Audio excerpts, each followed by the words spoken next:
Sans le confinement, je serais pas là, mec. Donc merci à tous les Covidés. Moi, tu mets dans une cellule de prison, je vais trouver des vidéos à faire dans la cellule de prison, tu vois. S'entourer de bonnes personnes, c'est tellement important. Et puis des fois aussi se dissocier de certaines personnes. C'était tellement marrant parce que du coup tout le monde l'a regardé en mode tout le monde était mort de rire. Comme ça? Voilà, t'es bien. C'est nickel. Moi déjà j'ai envie de savoir c'est quoi une journée type Matteo Rivellini. Ok, une journée type. Alors en gros c'est très simple. Il y a plusieurs choses. Donc en gros la vidéo, le divertissement on va dire c'est la finalité de la journée on va dire. Donc je me réveille, j'essaie de me réveiller vraiment assez tôt, voilà, d'avoir une certaine routine parce que c'est comme le plus important, tu vois, si tu veux avoir des bons résultats dans ta vie, etc., il faut avoir une certaine routine. Donc j'essaie de me réveiller vers, tu vois, 8h, 10h et du coup tout ce que je fais c'est le matin, c'est les mails, je m'occupe de ma marque de vêtements, donc toute cette partie-là, tu vois, et j'essaie vraiment de développer cette partie-là, on va dire cette partie plus business. Et ensuite du coup l'après-midi, c'est là où je vais rejoindre mes potes dans Lyon, dans le centre pour faire mes vidéos et m'amuser, tu vois, avec mes concepts. Et j'aime bien sortir dans la rue, dehors, avec déjà mes concepts prêts, comme ça je sais quoi faire, tu vois. Parce que des fois je sors dans la rue et je sais pas quoi faire, tu vois. Ouais, donc c'est toute cette partie genre préparation et démarchage, etc. Tu vois. Donc voilà, parce que je suis pas en agence. Oui, voilà. C'est ça. Et à l'école, t'étais plus celui qui participait au premier rang de la classe ou celui qui était au fond Non, genre en fait j'ai pas trop collé avec l'école, tu vois, c'était pas quelque chose qui me plaisait beaucoup, je me reconnaissais pas du tout parce que voilà, c'était toujours en mode tu suis ce qu'on te dit, tu peux pas trop t'exprimer et puis quand t'es différent des autres, tu vois, t'es considéré comme celui qui arrive pas, tu vois. Ouais. Donc en vrai au début ça m'a un peu saoulé, après je te jure que rapidement, en fait je savais que j'allais genre trouver ma voie assez rapidement, mais je savais pas trop quoi faire, tu vois. J'ai fait plein de choses, plein de business en ligne, etc., mais j'ai rien réussi, tu vois. J'ai perdu beaucoup d'argent. Et ensuite TikTok c'est arrivé comme ça et puis ça colle parfaitement à ma personnalité parce que je suis super créatif, j'ai plein d'idées et puis après en fait tu peux lier ça au côté business que j'aime bien aussi, tu vois. Ça a été un peu la chance de ta vie en fait. Ouais, vraiment. Donc sans le confinement je serais pas là, mec. Donc merci à tous les Covidés. Et c'est vrai que quand tu décides de te lancer, est-ce que du coup tu te dis voilà, si je fais rien aujourd'hui, je serai au même point dans un an quoi, et donc il faut que j'agisse. Ouais, bah oui, c'est sûr, parce qu'en fait, genre, les résultats, ils dépendent que de toi, tu vois. C'est-à-dire que, bah, à l'inverse, quand tu es un salarié, il y a des points positifs comme négatifs. C'est-à-dire que tu dépends plus du patron et de la boîte en elle-même, tu vois. Tandis que quand tu es auto-entrepreneur en général, surtout dans les vidéos, les réseaux sociaux, qui est un domaine où tu peux émerger super rapidement comme flop très rapidement, c'est difficile parce que du coup, il faut avoir constamment des nouvelles idées, des nouveaux concepts et garder ta personnalité, tu vois. Donc, c'est quelque chose de très difficile. Et même moi, tu vois, quand j'ai commencé TikTok, il y avait des personnes qui étaient assez connues sur la plateforme et qui aujourd'hui, bah, sont plus là, tu vois. Ouais, sont tombées dans l'oubli. Donc, et moi, je me vois faire ça encore 10-15 ans. Donc, tu vois, il faut avoir une certaine vision à long terme. Donc, voilà. C'est quoi ta vision à long terme? Moi, c'est vraiment divertir les gens, certes, mais je sais qu'après, les gens ils vont évoluer avec moi, donc les éduquer. Et mon rêve, tu vois, c'est par exemple d'ouvrir une école, une académie qui permet aux jeunes de genre, réaliser leurs rêves, entreprendre leurs projets et de documenter tout ça, tu vois, avec des vidéos.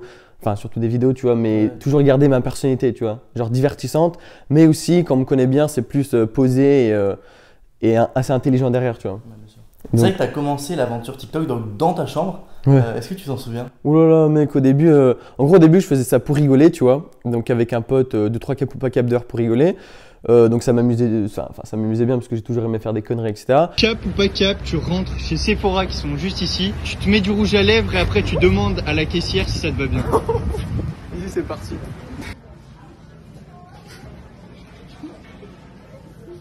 De toute beauté. Sauf que je le faisais vraiment juste pour le fun. Et après, il y a le premier confinement qui est arrivé. Donc, je me suis retrouvé, parce qu'en fait, je faisais pas d'études. Je voyageais beaucoup avant. Donc, je suis arrivé avec le premier confinement, je voyageais pas. Donc, je me suis retrouvé à faire que des TikTok. Tu vois, j'avais que ça à faire. Et du coup, j'étais face à ma caméra et tout. Je faisais des petits trucs marrants, mais ça marchait pas de ouf, tu vois. Donc, Justement, tu te souviens de la vidéo qui t'a vraiment fait buzzer? Ah oui, il y en a eu plusieurs. Bah, en fait, c'était mes cap ou pas cap au début, tu vois. Au début, je me suis vraiment fait connaître avec mes cap ou pas cap dehors. Dans la rue, genre des défis un peu de fou et tout, tu vois. Cap d'aborder le bateau juste là-bas là.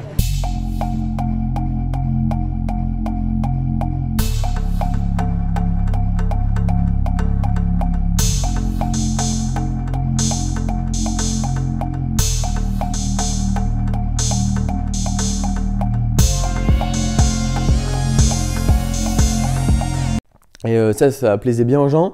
Après, avec le temps, j'ai remarqué que c'est un truc assez difficile à répéter sans cesse, tu vois, sur le long terme, parce que c'est quand même Tu vois, tu dois toujours avoir des idées, c'est comme oser et tout. Et après, j'ai remarqué aussi que les marques, des fois, ne souhaitaient pas toujours collaborer avec ce genre de contenu, tu vois. Donc après, si tu veux en vivre, il faut aussi comprendre, il faut faire un juste milieu. Et pas juste faire n'importe quoi. Il y en a, ils font n'importe quoi, ils font des millions de vues, mais ils ont rien derrière. Ouais, c'est ça. Tu vois, donc faut faire attention aussi. Et donc, du coup, toi, comment tu l'as vécu cette ascension? En fait, c'est très difficile, tu vois, comme question. Enfin, en gros, moi, je l'ai vécu très bien, tu vois, parce que je savais, en fait, si tu fais les choses intelligemment, moi, j'avais un petit peu programmé ça, tu vois ce que je veux dire ou pas? Il y en a, ça arrive comme ça d'un coup. Les gens, ils disent, ouais, il faut faire ça sans trop calculer, etc. Certes, tu vois, au début, faut le faire, mais quand tu vois que tu as des résultats, il faut tout de suite avoir ce déclic dans ta tête. Tu fais, attends, mais là, si j'ai 100 000, 200 000 en 1 ou 2 mois, ça veut dire que je peux avoir 1 million dans 5 mois, tu vois. Et moi, c'est vraiment le déclic que j'ai eu dans ma tête. Donc, j'ai tout de suite mis genre un espèce de plan en place. Je me suis dit, ok, 2-4 vidéos par jour. Pour mon anniversaire, je veux 1 million et 100 000 sur Insta. Et mec, incroyable. Je te jure, mec, mon anniversaire, la vie de ma mère, j'ai eu 1 million et le lendemain, 100 000. Ah, c'est Truc de malade. Parce que tous les jours, mec, je pensais à ça et tout. Je me suis dit, ok, je le veux. Et mec, c'est comme ça. Donc moi, je l'ai bien vécu. Au début, j'étais super content, tu vois, toutes les émotions, etc. Et après, tu calmes le truc, tu dis, ok, bon, maintenant, faut le faire comme un pro, tu vois. Tu le fais carré et puis voilà, quoi, ça se passe. Et comment ils ont réagi, ta famille? Bah, au début, c'était très difficile parce qu'on était à 5, 4 dans un appartement. Ma mère devait s'occuper de mon petit frère qui faisait ses études, ma petite soeur qui faisait ses études. Et moi, comme un connard, je faisais mes TikTok dans la maison, tu vois. Donc au début, elle se disait déjà que je faisais pas d'études. Elle se disait, oula. Enfin, tu vois, elle s'inquiétait un peu pour moi, normal. Déjà que j'ai fait un peu des bêtises, on va dire, dans ma vie. Enfin, je savais pas trop quoi faire. Donc ma mère, elle pensait que j'étais perdu. Oh, arrête, ça fait Sherman. J'ai pas fait. Ah, mec, t'as fait super mal, on aurait dit un caillou. J'ai rien Mais fait. fais doucement. Donc au début c'était un peu compliqué parce que personne comprenait un peu ce que je faisais, tu vois, genre je faisais des vidéos sur le réseau mais en soi j'en vivais pas, enfin c'était juste comme tout le monde, tu vois. Donc le confinement est arrivé, après j'ai fait beaucoup de vues, etc. Donc ma mère elle a dit ah il fait des vues, etc. Donc j'ai fait des vidéos avec elle, etc. J'ai fait participer ma famille, ça s'est bien marché. Donc moi je parle italien, elle parle anglais et ma sœur parle français. Table, Tavola, Table. coussin, cuscino, Cushion. chat, gatto. Cat. Et puis après elle m'a assez rapidement dit qu'en gros si je voulais continuer ça, c'était bien, mais je devais quitter la maison. Du coup, genre, je me suis assez disputé avec elle, etc. Genre, on m'a mis un petit peu dehors, mais au final, c'est très bien, tu vois, parce que du coup, ça m'a permis d'évoluer et tout. Donc, merci à ma copine qui m'accueille. Hein. Justement, c'est vrai qu'aujourd'hui, tu as 1,6 million d'abonnés sur TikTok. Ouais. Est-ce que tu arrives à te rendre compte de ce que ça représente? Tout ça, c'est un peu. Ouais, bah, en vrai, c'est ouf, tu vois. Après, je sais que TikTok, c'est une plateforme où ça va assez rapidement, tu vois. Bon, là, c'est plus compliqué en ce moment, mais c'est vrai qu'au début, ça allait très très vite. Donc je sais que tu vois, j'en ai aussi profité. C'est-à-dire que j'y suis allé à fond. Et pour te donner un exemple, moi j'avais commencé avec un autre ami, bon, je vais pas forcément citer le nom, qui avait un petit peu le même nombre d'abonnés que moi et qui, durant le premier confinement, puisqu'on faisait des vidéos dehors, il a un petit peu arrêté, tu vois, il savait pas forcément quoi faire. Et moi je me suis toujours dit, attends, mais là il y a tout le monde chez soi, les vues ils vont exploser, c'est le moment, tu vois. En fait, il faut toujours, un bon créateur, il adapte toujours son contenu. Et moi, tu mets dans une cellule de prison, je vais trouver des vidéos à faire dans la cellule de prison, tu vois. Il faut toujours avoir des idées, peu importe où t'es. Donc j'en ai profité, j'ai surfé sur la tendance, ça a très bien fonctionné. C'est quoi ton talent caché? Parce que tout le monde a un talent. C'est quoi toi ton talent caché? claquer des doigts avec les pieds. Quoi? Tu sais claquer des doigts avec tes pieds? Ouais. Mais là tu peux pas faire une démo? Et puis en vrai, c'est ouf, tu vois, maintenant, quand t'as des gens et tout qui te reconnaissent dans la rue. Bon, en vrai, des fois, c'est trop cool, tu vois. Après, des fois, c'est un petit peu bizarre parce que les gens, ils te reconnaissent, mais tu vois qu'ils veulent pas te dire bonjour, donc tu vas les voir pour essayer d'être gentil. Et après, soit ils font genre qu'ils te connaissent pas, tu vois, ou alors ils te parlent pas trop, donc c'est un peu bizarre. Mais sinon, c'est cool, tu vois. En général, les gens, ils sont super sympas. Donc pour toi, le secret pour percer sur TikTok, c'est de rester créatif. Ouais, mec, rester créatif. Au début, tu vois, tu peux t'inspirer. Bon, en fait, beaucoup de Français s'inspirent des States, ok, c'est pas un secret. Mais moi, au début, je regardais beaucoup de concepts là-bas. Donc, au début, tu vois, pour vraiment comprendre la plateforme, tu regardes ce que font les gens, ce qui marche, etc. sur la plateforme. Tu essaies, et dès que tu trouves vraiment ton style, ce qui fonctionne à fond, tu vois, bah, c'est là où tu dois t'exprimer et mettre en place tes idées, parce que sinon, mec, tout le monde peut baiser sur TikTok, tu vois, tout le monde peut faire 1 million, 2 millions de vues pendant quelques mois. Après, mec, les vrais créateurs, c'est ceux qui ont une vraie personnalité, ceux qui sont super créatifs et ceux qui ont un peu une ligne éditoriale, tu vois. Mais justement, toi, quand t'es arrivé sur TikTok, c'est vrai qu'il y avait quoi? Il y avait de la danse, il y avait des playbacks, Ouais. mais toi, c'est pas du tout ce que tu as choisi de faire en fait. Non, bah c'est sûr, tu vois, genre, pour percer, en vrai, le plus facile, ça reste quand même, je pense, la danse, BG, savoir ce côté bad boy, etc., tu vois. C'est très bien, c'est une catégorie. Sauf que maintenant, ce qui est bien avec TikTok, c'est qu'il y a beaucoup d'autres talents qui sont mis en avant, tu vois. Après, moi, je pense que j'ai pas forcément de talent, tu vois. C'est aussi, en fait, c'est juste le travail Et La personnalité qui plaît. ouais, la personnalité, tu vois. Moi, j'ai toujours eu cette personnalité, même en cours, dis-toi. Ouais. Donc au final, je la mets juste en avant sur le réseau avec des vidéos. Donc le secret, c'est quoi? Je sais pas, c'est juste faire des vidéos, être régulier. Même moi, je sais que je dois être plus régulier en ce moment, ça va pas du tout. Et ouais, et être original, tu vois. Et ça a été un moyen un peu de te libérer. Ouais, bah mec, dis-toi que mon premier objectif, c'était vraiment. En fait, je savais que je voulais pas faire d'études, tu vois. Mais je voulais absolument faire de l'argent pour pouvoir vivre de mes moyens et prouver, on va dire, à mes parents que je pouvais me débrouiller seul. Et en fait, j'ai toujours eu cette frustration parce que j'y suis jamais arrivé. J'ai fait du drop, du marketing, enfin du MLM, plein de trucs comme ça et ça n'a jamais fonctionné. Donc mes parents, à chaque fois, ça confirmait sur le fait, oulala, mais attends, il fait n'importe quoi, il n'y arrive pas, etc. Le pauvre. Donc moi, ça me frustrait encore plus parce que j'arrivais pas et j'arrivais pas à me prouver à moi-même et à mes parents que je pouvais me débrouiller seul, tu vois. Et TikTok, c'est vraiment ma façon d'exprimer, d'avoir des résultats un peu plus concrets, même si c'était pas encore de l'argent. C'était des chiffres, tu vois, les chiffres, c'est ce qui parle le plus. C'était les abonnés, c'était les vues, les likes, etc. Donc je pouvais quand même faire voir, ok, mes vidéos plaisent à X nombre de personnes. Donc c'est quand même quelque chose d'intéressant, tu vois. Et je me rappelle, durant le premier confinement, c'est là où j'ai eu mon premier partenariat, c'était un jeune chanteur. Il voulait que je lui fasse une vidéo pour mettre en avant sa musique. Et c'était genre pour 76 €, tu vois. Moi j'étais au top de ma vie, c'était un truc de malade. Parce que du coup, voilà, c'était marrant et je lui ai fait une super belle vidéo, tu vois.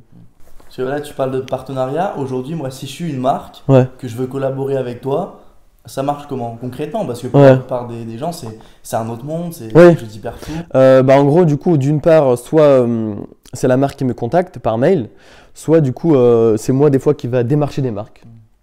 Parce que du coup, je suis pas en agence, etc. Donc c'est moi qui fais un petit peu ce travail-là, mais du coup, je préfère le faire, parler aux marques et tout, j'aime bien. Donc en gros, tu vas me dire, ok Mathéo, je veux que tu mettes en avant, je sais pas moi, mes interviews, tu vois.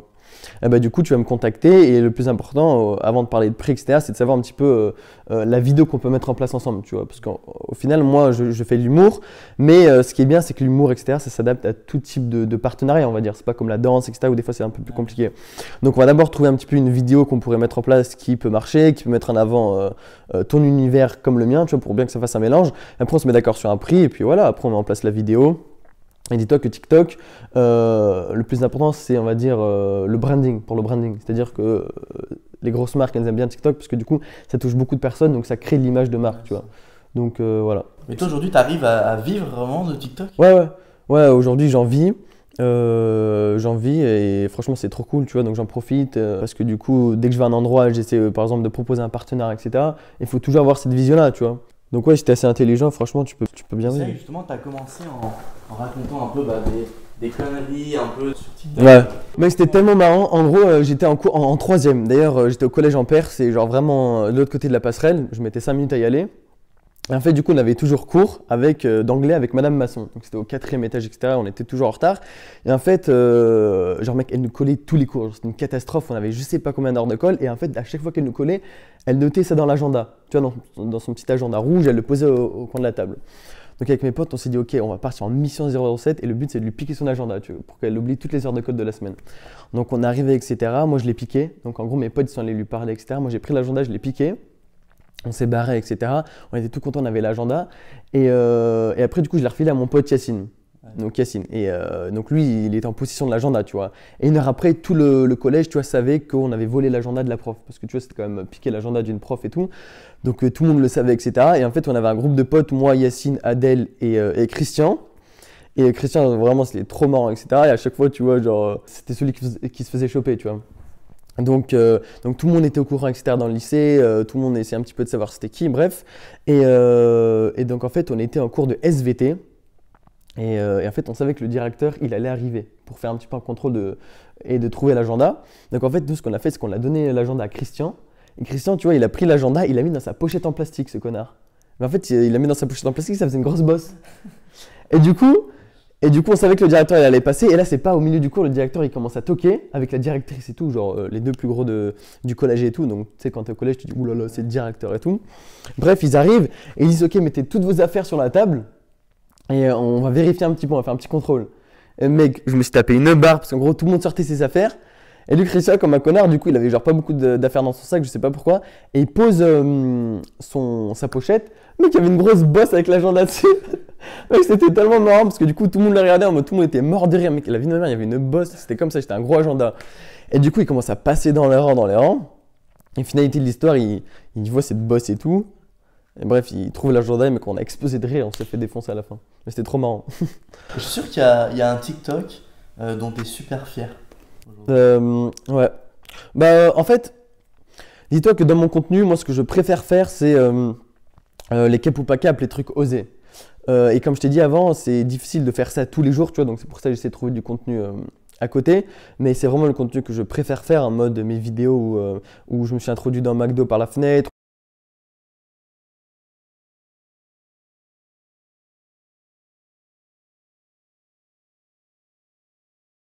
Bonjour, excusez-moi, je voulais commander à manger mais il n'y avait personne. Du coup, j'ai fait un braquage à la banane. Plus personne ne bouge. Ceci est un braquage. Arrêtez-vous, je l'épluche. Vous avez compris ou pas? C'est un braquage.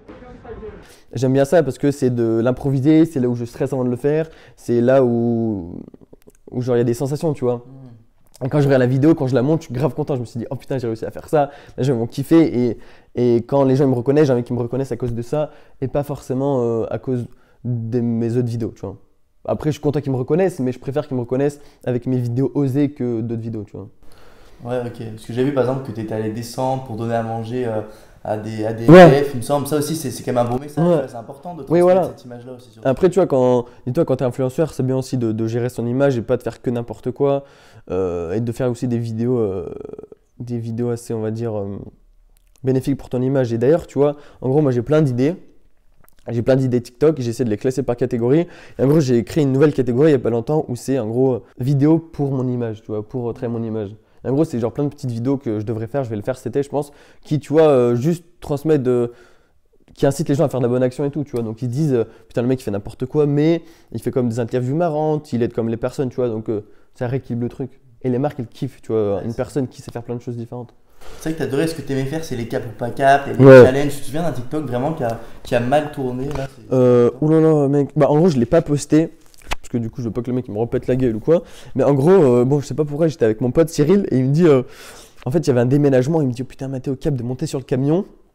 Et en fait, je pouvais piquer un truc, je sais pas quoi, et en gros, lui faire peur, tu vois. Bref, truc à la Rémi Gaillard et tout, je sais pas quoi. Donc, moi, directement, chaud patate et tout, je commence à monter sur son camion.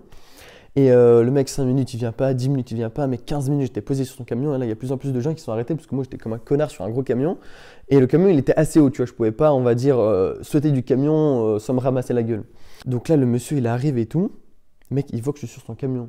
Et lui, mec, il rigolait pas du tout. Il me dit, ouais, qu'est-ce que tu fais, toi, sur mon camion? Descends tout de suite et tout, tu vois. Et moi, j'étais vraiment dans ma vision full vidéo, plein de gens qui me regardaient, la caméra et tout. Je me suis dit, oh, le million de vues et tout assuré. Donc, je commence à le narguer, tu vois. Parce qu'il me regardait comme ça. Du coup, moi, je fais, oh, qu'est-ce qu'il y a et tout. Genre, je le narguais avec mon personnage et tout ça. Et je sais que des fois, ça peut beaucoup énerver, mais bon, dis-toi que c'est pour la vidéo, etc. Et le mec, oh là là, tu sais comment ils sont et tout. Donc, il a pété un câble et qui s'est énervé. Moi, j'ai continué un petit peu à le narguer. Et il me dit, attends, tu vas voir, je sais pas quoi. Moi, je me suis dit, oh, encore un beau parleur et tout ça. Mais qui rentre dans son camion et là, il prend une barre en fer. Alors là, mec, je me suis fait caca dessus parce que, comme je t'ai dit, en gros, si je sautais du camion, j'allais me ramasser donc elle allait me choper, tu vois. Et là, je lui ai fait, oulala, calme-toi, mec, c'est pour une vidéo, je vais descendre de ton camion, j'ai rien fait, etc. Je descends et on en finit là, tu vois. Le mec, il voulait pas se calmer, etc. Il commençait à sauter sur le camion, mais il n'y arrivait pas et tout. Bref, parce que moi, je suis monté en courte échelle. Et là, en gros, son pote déménageur le calme, tu vois, il le calme, etc. Donc, moi, je me suis dit, ok, Mathéo, 3 à 2, je saute du camion. Comme par hasard, je me ramasse la gueule. Et c'est pas le mec qui me chope, parce qu'en gros, bon là, je sais pas quoi faire, mais j'ai les cheveux assez quand même longs. Le mec, il me chope par les cheveux. Il me traîne par terre, mais vraiment, mec, il me traîne par terre et tout, il me chope par le col, il me fait, oh, tu fais quoi sur mon camion et tout. Après, moi, j'étais quand même en tort, tu vois, donc je lui dis, oh, écoute, désolé, c'était pour une vidéo, je fais des vidéos sur les réseaux, je vais la supprimer, je te laisse tranquille et je pars, tu vois. Le mec, il voulait pas me lâcher, il fait, je vais appeler la police, t'as touché à mon camion, je suis sûr, t'as cassé un truc et tout ça. Donc là, j'essaie vraiment de rester calme et de faire la miskine, ouais, désolé, on m'a lancé un cap et tout, j'étais naïf et tout. Et le mec, il me chope, comme un colis, parce que c'était un truc de déménagement, le mec, il me fout dans son camion comme ça. Et moi, je fais, oh là là, qu'est-ce qu'il va me faire et tout. Je voulais vraiment pas bouger, tu vois. Et du coup, il appelle la police et tout ça. Moi, je fais, ouais, y a pas de souci, appelle-les, je vais assumer ce que j'ai fait, c'est moi qui ai dans le tort. Et après, je vois qu'il voulait pas me lâcher. Du coup, ce que j'ai fait, c'est que j'ai un peu provoqué. Il m'a mis une grosse tarte. Mais au final, c'était bien parce que du coup, du moment où il m'a mis ma tarte, moi, c'est ce que je cherchais. Je lui fais, ok, mec, je sais que mon pote il filmait, tu vois. Je fais, mec, tu m'as mis la tarte. Bah écoute, dommage pour toi. Moi, je voulais bien attendre la police, sauf que maintenant, c'est toi qui es dans le tort, tu m'as tapé. Mon pote, il a filmé derrière. Mec, il a bégayé, il a rien dit. Et du coup, il m'a laissé et tout. Et donc, je me suis barré en courant. Et puis, personnellement, toi, TikTok, qu'est-ce que ça t'a apporté et qu'est-ce que ça a changé vraiment dans ta vie? Bah, en vrai, les réseaux, surtout TikTok et tout ça, ce qui est bien, c'est que bah, du coup, ça permet, on va dire, bah, d'avoir une certaine visibilité, du coup, de pouvoir. Tu as plusieurs aspects, tu vois. Donc, ça change, on va dire, ton mode de vie. Par exemple, tu peux manger plein de fois gratuit, etc. en faisant partenariat, des partenariats, ça c'est un truc basique, tu vois. Mais c'est trop cool quand ils pensent. Genre, mes potes, des fois, quand ils voyagent avec moi, ils sont là et ils collent, tu vois. Ils sont, oh putain, mais tu peux avoir ça gratuit et tout, c'est trop bien, tu vois. Puis après, quand tu comprends bien le système, que tu négocies bien, bah, du coup, tu peux négocier vraiment tout, tu vois, c'est trop bien. Donc, tu as cet aspect-là. Après, tu as cet aspect où, du coup, les gens, ils te prennent, on va dire, un peu plus au sérieux. Parce que bon, avant, je parlais de mes projets, etc. Les gens ils me disaient, ok, mec, on ne te connaît pas, donc on ne sait pas ce que tu fais. Maintenant, les gens, quand ils te connaissent, ça n'a rien à voir, tu vois. Ils savent qui t'es, ils savent un petit peu ce que tu fais, donc tu as une certaine crédibilité auprès des personnes quand tu parles. Après, je sais très bien que, tu vois, dans ce monde-là, c'est que du. Pas que du fake, mais voilà, quoi. C'est une certaine image que tu peux avoir auprès des gens, donc tu vois, il faut en profiter. Et puis après, la troisième chose aussi, c'est bah, surtout le réseau que tu peux avoir, rencontrer plein de personnes, bah, ça rejoint un peu cet aspect de crédibilité et aussi vivre de sa passion et de ce que je kiffe faire tout le jour, donc c'est ouf, tu vois. Mais est-ce que toi, par exemple, prendre des photos avec les gens, recevoir des messages, c'est quelque chose que tu vis bien? Ouais, en vrai, moi, bah, quand t'as des jeunes et tout qui veulent faire des photos avec moi je m'en fous, tu vois, je rigole avec eux. Et justement, genre, moi maintenant, les gens dans Lyon, des fois, ils passent, ils me considèrent un peu comme leur pote, tu vois, leur grand frère. En mode, ils font, ah, Mathéo, ça va? Moi, je les check comme si je les connaissais, tu vois. Alors que t'en as d'autres qui feraient un peu plus la star et autres, quoi, tu vois. Mais est-ce que tu te sens plus ou moins seul qu'avant? Moins, en vrai, moins. Bah, en fait, avant, dis-toi que je voyais toujours un petit peu mes amis, etc. Je chillais, voilà, tu sais, comme tout le monde, tu vois. Et maintenant, c'est vrai que j'arrive plus trop à passer genre un moment calme avec un de mes amis et parler, tu vois, de sujets banaux. Banal. Et j'arrive plus à me poser et de parler de sujets banals de tous les jours, etc. Parce que j'arrête pas de penser à mes projets. J'aime toujours parler de travail, tu vois. Donc maintenant, certes, je suis toujours avec d'autres personnes, je suis toujours entouré d'autres personnes, surtout quand je fais des vidéos, etc. Mais au final, je vois beaucoup moins de personnes et je suis toujours, on va dire, tout seul. Bon, au final, je suis toujours tout seul derrière mon truc, tu vois. C'est ça. Donc, Ça te rend pas triste, ça, un peu? bah, en vrai, des fois, il faut savoir un petit peu mettre de côté sa vie personnelle pour travailler plus sur soi-même et son entreprise, son business, etc. Tu vois. Donc, quand je prends du recul, je me dis, ok, j'ai passé moins de temps, on va dire, avec mes amis, etc. C'est pas forcément que je les ai perdus, parce que mes vrais amis, tu vois, comme mon meilleur pote qui habite là où tu habites, tu vois, ça fait 1 an que je l'ai pas vu, mais je sais que quand la prochaine fois que je vais le revoir, rien n'aura changé. On pourra se faire des voyages de malade mental et on pourra juste kiffer ensemble. Et moi, je serais fier parce que du coup, bah, j'ai grave évolué, tu vois, en 1 an et demi. Donc au final, ça en vaut la peine, tu vois. Mais c'est vrai que sur les réseaux, tu donnes tout le temps cette image de celui qui rigole, qui est toujours en forme. Mais est-ce que quand, dans la vraie vie, c'est tout le temps le cas ou pas? Bah, ça dépend avec qui je suis en fait. Genre, tu vois, par exemple, quand je suis avec la famille de ma copine, je suis pas du tout comme ça, tu vois, je suis beaucoup plus calme, tu vois, je suis assez poli. Mais quand je suis par exemple avec mes potes dans une maison, etc., bah, là oui, je retrouve plus mon personnage. Donc je m'adapte vraiment en fonction des gens avec qui je suis, tu vois. Et de respecter, on va dire, l'environnement de tout le monde. Tu vois, je sais que ma famille, ça les saoule quand j'habite avec eux, que je sois toujours dans mon personnage, à faire des vidéos, etc. Donc, en fonction d'avec qui je suis. Et puis après, tu vois, le matin, quand je démarche, quand je m'occupe de ma marque de vêtements et tout, bah, faut se dissocier, tu vois, faut avoir ce côté entrepreneur et après faire le gamin l'après-midi. Donc, ça mélange, tu vois, sinon tu réussis pas si tu es toujours un Mais gamin. est-ce que quand tu sors de chez toi, tu te dis, ah, voilà, maintenant, il faut que je me mette dans la peau du mec qui va avoir le sourire, quoi. J'ai pas le droit de. En vrai, ça me l'a fait quelques fois. En vrai, je t'avoue que ça me l'a fait quelques fois, mais quand je fais ça, je fais des vidéos de merde, du coup, je rentre, tu vois. Ouais. Si je suis pas dans le mood, j'y vais pas. En mode, déjà, il faut qu'il fasse soleil, sinon je suis pas dans je suis pas dans la bonne humeur. Il faut que je sois avec 1 ou 2 potes pour qu'ils me chauffent et tout. Et puis, si les premières vidéos elles se passent bien, ouais, après, je suis parti, tu vois, je suis productif. Mais ouais. Parce que c'est vrai qu'aujourd'hui, quand même, les critiques, elles sont vachement présentes sur TikTok. C'est Ouais. un peu la mentalité française, tu vois, j'ai l'impression. Constamment, tout ce qu'on voit, on va le critiquer. Mm. Comment tu les perçois, toi? Et comment tu le vis? Bah, en vrai, moi je me dis déjà, bon, tu vois, il y a toutes sortes de critiques, mais déjà, faut prendre en compte toutes les critiques des gens. Tu vois, au début, j'étais en vrai tellement en mode, ouais, écoute, moi les critiques, je m'en fous, j'ai 400 000 abonnés sur TikTok, en 2 mois, je suis une star et tout, tu vois, je m'en fous, voilà. Donc, au début, j'étais comme ça. Et puis après, je me suis rendu compte que si tu es toujours insolent et tu te sens toujours super aux autres, bah, tu iras nulle part parce que du coup, c'est pas comme ça que les personnes à succès, on va dire, fonctionnent. Il faut toujours, on va dire, avoir un pied à terre et comprendre en fait la critique des gens, tu vois. Donc, t'as toutes sortes de critiques, tu vois, mais il faut toujours, on va dire, en fait, il faut dissocier les critiques. T'as les critiques des gens jaloux. Au final, quand ils pensent, bon, c'est pas la fin du monde, mec, c'est des gens, ils n'ont pas forcément la chance que d'autres gens ont. Ils habitent dans des petits endroits, ils côtoient des gens avec des mentalités qui rabaissent, enfin, qui les tirent pas vers le haut. Donc au final, c'est pas normal, mais c'est juste triste pour eux, tu vois, parce que s'ils sont jaloux, et en fait, limite, j'ai envie de les aider, tu vois. Et en fait, c'est comme ça dans la rue. Quand t'as des gens qui viennent me faire chier dans la rue, qui savent que j'ai un petit peu des abonnés externes, donc qui me cherchent des problèmes, ou alors qu'il y a des disputes dans la rue et tout ça, en fait, moi, j'aime bien aller les voir et juste leur dire, mais genre, pourquoi tu fais ça, tu vois. Genre, mec, même pas les énerver, je m'en fous, tu vois. Juste, tu regardes dans les yeux, tu fais, mec, genre, pourquoi tu fais ça, tu vois. Genre, des fois, je suis là, je fais, mec, moi, je fais des vidéos pour faire kiffer les gens, pour faire rire les gens, et toi, tu me fais chier, genre, je sais pas, enfin, c'est quoi ton problème, tu vois. En fait, les gens, quand tu rentres pas dans leur jeu et que tu veux pas les clasher, ils sont là en mode, ils se calment, tu vois. Donc, on va dire toutes les personnes, on va dire frustrées, c'est des personnes frustrées. Faut plus soit laisser de côté, soit répondre gentiment, tu vois, en mode ouais, je suis désolé, enfin bref, les comprendre, tu vois. Donc, faut pas aller à l'encontre de ça. Et après, tu as les critiques constructives en mode une période de temps où les gens me disaient ouais, je préférais ce que tu faisais avant, des trucs comme ça. Et ça me touchait vraiment parce que c'est vraiment les gens qui me suivaient et des commentaires sincères, des critiques sincères. Ça me touche vraiment, tu vois, parce que je fais. En question, un peu. Ouais. Ça me fait oh putain, fait chier quand même. Et même moi, je le sentais que c'était pas forcément du contenu que je voulais mettre, tu vois.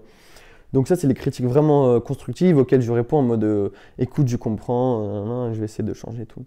Donc tu vois, je pense que tu as deux types de critiques quand même. Mais est-ce que pour pas être affecté face à ces critiques, au début, tu t'es affiché un truc dans ta tête du style rule number one, fuck what they think, tu vois? Ouais, bah oui et non, mais dis-toi que en fait, c'est toujours été comme ça depuis que je suis à l'école. C'est-à-dire que tous les profs, bon, je les faisais chier, mais ils se disaient dans leur tête, oh là là, mais lui, je sais pas ce qu'il va faire de sa vie. J'ai toujours fait n'importe quoi, donc tous les premiers de la classe disaient lui c'est un gros cassos, il va rien faire de sa vie et tout. Donc en fait j'étais habitué et en fait je kiffe ça. Genre vraiment mec, c'est ce qui me donne envie de réussir encore plus, tu vois.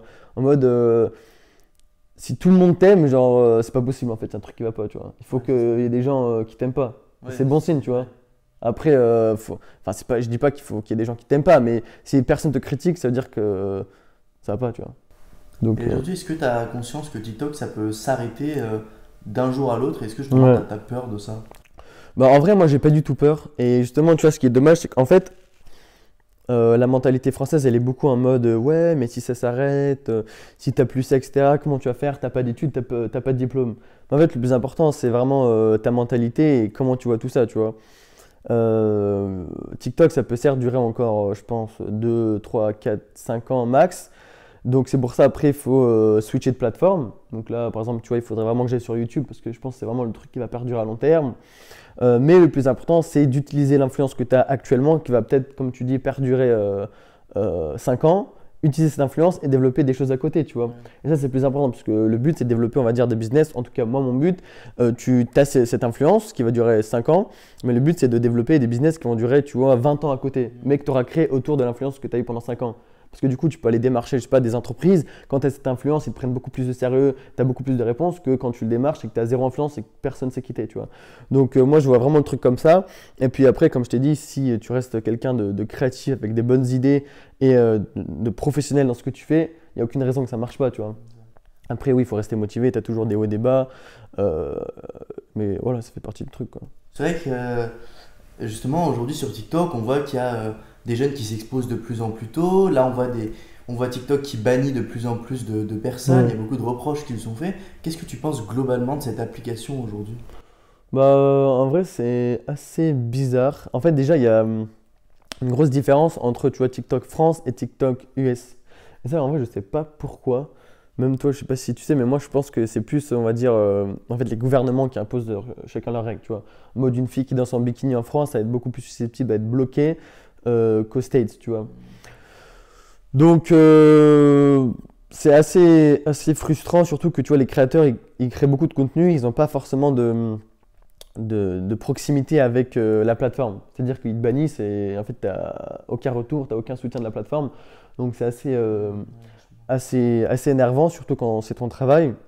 Bon, après, quand tu commences à avoir pas mal d'abonnés et tout ça, certes, tu as 2-3 contacts, mais bon, ça change pas grand-chose. Donc, ouais, c'est vrai qu'ils bannissent quand même beaucoup. Et des fois, pour aucune raison, surtout quand tu vois que tu as des contenus où bon, c'est toujours pareil, hein, tu as des meufs et tout, limite à poil, qui font des vues et à qui on dit rien. Donc, après, je pars toujours du principe où voilà, des fois c'est chiant, mais bon, Ça peut pas t'arrêter là, tu vois. C'est pas ça qui va faire que les gens qui disent ouais, je fais plus de vues parce que on me bannit tout, c'est que t'es nul, tu vois. Mais c'est chiant. Après, faut s'adapter. Et Mathieu, est-ce que tu peux nous parler de tes projets là, qui vont arriver dans les prochaines semaines, dans les prochains mois? Ouais. Bah, en vrai, moi, j'ai pas mal de projets. Après, c'est toujours difficile d'avoir une idée. En fait, tu vois, j'ai plein d'idées un petit peu floues que je dois mettre à l'écrit. Bah, il y a toujours cet aspect de développer vraiment à fond la marque de vêtements. J'aimerais genre créer une agence, enfin c'est ce que je suis en train de faire, créer une agence annexe pour les entreprises à se lancer sur TikTok. Bref, ça c'est une autre chose. Pas créer une house, mais comme je t'ai dit, un projet, tu vois, qui aide vraiment. Parce qu'en fait, il y a tellement de gens talentueux, tellement de jeunes, genre grave créatifs, mais qui savent pas forcément comment s'y prendre, quel type de contenu faire pour percer sur la plateforme, pour vraiment se créer une image, tu vois. Mais pas le rôle d'une agence qui va te pomper tout ton argent et qui au final s'en fout de toi. Juste un créateur qui aide un autre futur créateur, tu vois. Créer un truc comme ça, vraiment une espèce de famille, pas forcément une house, tu vois. Un truc comme ça. Toi, du coup, la French House, tu vois, qui est la house populaire aujourd'hui en France, tu trouves que c'est pas une bonne idée? Si, c'est très bien. C'est très bien, c'est juste que moi, c'est pas mon personnage, tu vois. Moi, en fait, ce que j'aime avant tout faire, au final, là, je me rends compte, c'est vraiment genre, tu vois, genre transmettre mon savoir et aider les autres, tu vois, tout en divertissant les gens. Genre, tu vois ce que je veux dire ou pas? Ouais. Donc, vraiment faire, genre changer un truc, tu vois. Genre vraiment que les jeunes, ils me considèrent comme, pas un héros, mais tu vois, genre vraiment en mode, oh putain, merci. Tu vois, pas juste en mode, tes vidéos, elles sont trop marrantes. Genre, oh putain, mec, t'es trop intelligent, t'es trop fort. Genre, merci, tu vois. Et puis aujourd'hui, avec ton expérience, aujourd'hui, quel conseil tu donnerais peut-être à un jeune qui est un peu perdu dans sa vie, mais tu vois, qui a de l'ambition, qui veut créer justement? Bah, en vrai, je pense que le plus important, tu vois, bah, certes, c'est de se documenter un maximum, que ce soit sur YouTube, sur Internet et tout ça. T'as vraiment, en fait, toutes les informations se retrouvent sur Internet. Après, le plus difficile, c'est quand même d'avoir cette autodiscipline, tu vois, de se dire, ok, tous les jours, je vais lire ça, je vais apprendre ça, etc. Et après, de mettre en pratique, parce qu'il y en a beaucoup qui apprennent, et au final, ils font rien, tu vois. Donc, le plus important, c'est de tester beaucoup de choses jusqu'au moment où tu dis, wow, mais ça, je pourrais faire ça toute ma vie et je pourrais ne même pas compter combien d'heures je travaille, tu vois. Et du moment où tu trouves vraiment ça et que tu trouves ce match parfait, c'est vraiment que tu as trouvé ta voie. Mais le plus important, c'est voilà, de tester un maximum de choses, pas prendre en considération ce que les autres te disent. Parce que voilà, les gens, ils sont pas à ta place, tu vois, donc ils ne peuvent pas ressentir les émotions que tu ressens. Donc voilà, s'entourer de bonnes personnes, c'est tellement important. Et puis des fois aussi se dissocier de certaines personnes, tu vois. Ça, c'est aussi très important. Et comme je te dis, des fois, prendre une pause dans sa vie, se concentrer sur soi-même, parce que le plus important, c'est d'être bien dans sa peau et d'aimer vraiment ce que tu fais. Tu vois, il y en a plein, ils sont toujours dehors, entre potes, au bar, nanana. Au final, le soir, ils se retrouvent chez eux et ils sont pas contents. Ils sont dans leur école de commerce et ils payent 10 000 euros par mois, par an, mais ils sont pas contents. Ils veulent même pas faire ça, tu vois. Donc le plus important, c'est d'être heureux et bien dans sa peau, tu vois, et de savoir en fait que tu avances dans ta vie, tu vois, et pas de stagner. Donc, Et t'as une citation pour finir? oulala, mec, je suis le mec le moins cultivé au monde, mais une citation, oulala. Non, mec, Sinon, on peut tricher, tu peux regarder sur ton téléphone. mec, je sais pas quoi choisir, ça me stresse là. Ce truc me stresse. Ok, je l'ai trouvé après 10 minutes. Seuls ceux qui sont assez fous pour penser qu'ils peuvent changer le monde y parviennent. Parce que du coup, je suis fou et je veux changer le monde. Donc au final, c'est bien. Steve Jobs. Voilà, Steve Jobs. Bravo, merci Mathéo. De rien, avec plaisir.